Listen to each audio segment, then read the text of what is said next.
want to start by asking you about a topic that's really dominated the conversation here at the UN, the recent violations of NATO airspace. Yeah. President Trump says that NATO allies should shoot down Russian aircraft if it happens again. Do you agree with that assessment? Well, the Russians should be aware that's a possibility. I mean, if they enter NATO airspace, that's a violation. It's a big violation. But of course, we will take care in a way that we think is appropriate, like we did with the drones earlier in Poland. Well, on those drones, actually, the Netherlands provided the fighter jets, the F-35s. Do you have any plans to provide additional military equipment to our NATO allies, particularly those on the eastern flank? Yeah, we are also delivering Patriot systems to Poland in the coming weeks. And of course, we are in constant discussions with our NATO allies on how we can protect the eastern border better than due to the Russian aggression war in Ukraine and the fact that they are entering via Ukraine or Belarus airspace, NATO airspace. So would the Netherlands be prepared to act if this did happen, if there were an aircraft that violated your airspace? Well, it begins with the reckless actions of the Russians. And of course, I mean, they take the risk. And of course, it's up to NATO command on how to react, and it's minutes work. The pilots have to decide. They have the command lines within NATO, but Putin should realize that there is always that risk. And part of this conversation is that the U.S. really wants our allies to tamp down on the imports of Russian energy supplies. And you have a really unique perspective into this because the port of Rotterdam is the largest in Europe. Now, the EU is proposing a full ban on Russian oil to take place earlier than expected, January 1st of 2027. Is this feasible? How would this actually work in practice? Well, I think it's feasible. And we already brought down oil and gas imports from Russia in Europe by 80%. It was also the chair of the European Commission, Ursula von der Leyen, is stating also to President Trump. So we have to deal with the last 20%, but it's mainly Hungary and Slovakia.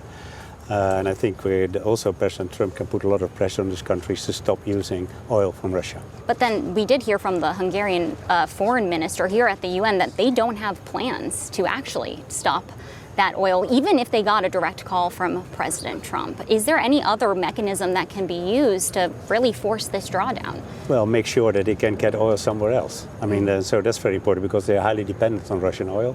But they should stop Russian oil because I think it's right. I mean, when we support Ukraine to fight the Russian aggression war, it's very strange that we finance actually Russia by importing their oil and gas. And part of this conversation, of course, also has to do with China. And your country is home to one of the largest chip equipment firms, ASML. China is ASML's largest market. I'm wondering if you've gotten any indication from Washington about the direction of export controls. Is there any indication about perhaps the possibility of relief when it comes to export controls? Well, we have constant discussions with the Trump administration and before that on the American administration in general about exporting to ASML products to China. And we are very keen also from our perspective because we think economic security and national security goes hand in hand. So we take our own export controls, also relating to China, and we are in constant discussion with the American administration. So you agree with the White House's national security concerns when it comes to the export of this type of very sophisticated equipment to China? We see the risk,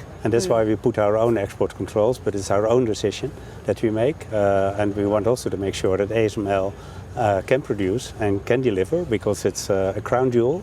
It's very necessary for the whole chip industry and the developments of AI. So we want ASML to flourish as well. Well, you said that you're in constant contact with the administration. I'm wondering if you've pressured this White House at all for any sort of exemption when it comes to chip-making equipment once that Section 232 investigation wraps up and likely leads to tariffs down the road. Well, we had a lot of discussion about the import tariffs. And then we said that from a Dutch perspective, we'd be very keen on some special product, but particularly high-tech and med-tech was very important for us to get some carves out on that.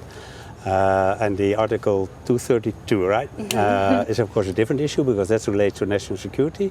So that's just a little bit different and we are in constant discussion. Okay, but it could perhaps be, a carve-out could be on the table. Well, I'd just stick to the word. We are in constant discussion with the American administration on this. In those discussions, how much pressure is there to invest in the U.S. versus at home? Well, we invest a lot in the US, actually, in general. I think that we invest, that relates to about 1 million workers in the United States, so that's quite impressive. We import a lot from the US as well, so there's another balance between the Netherlands and the US than there is probably between Europe and the US, and that gives us a special position. In the final minute I have with you, Mr. Prime Minister, I'm wondering how concerned you are about Dutch companies and public agencies using American cloud providers. Are you considering any legislation that would require agencies to buy European cloud or tech services? Well, we think that the European development is very important because we don't want to be dependent on anybody else, and that not necessarily refer to America, but we want to make sure that the development in Europe is a real European development.